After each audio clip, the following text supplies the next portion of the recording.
ዛሬ ልክ እንደምታዩት በሌሊት ነው የተነሳነው። ልክ በሌሊት ስነሳ ማዘር አልነበረችም። ያው እንጀራ ልጋግር ወጣ ነበርና ያው የሰው ቤት እንጀራ ጋግራ ነው ስራ የምትሰራውና እኔም ደግሞ ያው እሷን ለማገዝ ከዚህ በፊት እየተማርኩኝ ነበርና ትምህርቴን አቁሜ ብዙ ከ7 በላይ ብዙ አይነት ስራዎችን እየሰራው እያገዝኳን ነበርና ያው አሁን ላይ ደግሞ የምታዩት በጥግ ያለችው አክስቴ ናት። እዚህ ጋር ያለችው ደግሞ አያቴ ናት። እና ያው አክስቴ ደግሞ ከወገብ በታች መንቀሳቀስ አትችልም። ብዙ አመት ሆኗል ከተኛችና አሁን ላይ ወጥቼ ስራ እንኳን መስራት እየቻልኩ አይደለም። ያው ምክንያቱም ደግሞ ያው እንደምታዩት አክስቴ ከወገብ በታች መንቀሳቀስ አትችልም እና ብዙ አመት ሆኗታል።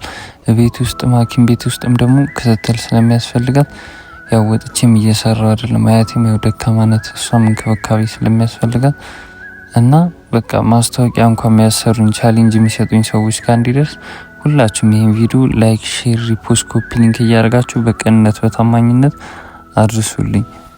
ያው አሁን ላይ እንደሌላ ጊዜ ወጥቼ መስራት ባልችል እንኳን እስቲ ቤት ውስጥ ባለው ነገር እስቲ ለማስደሰት ቤቱን ፏፏ አድርገን ቡና ምናምን አፈላልተን ያው ከስራ እሷ ደግሞ ስትመጣ ደስ እንዲላት ፏፏ አድርገን እንጠብቃት። ያው አክስቴ ደግሞ የምትጸዳደው ሁሉም ነገር የምትጠቀመው በተኛችበት ነው።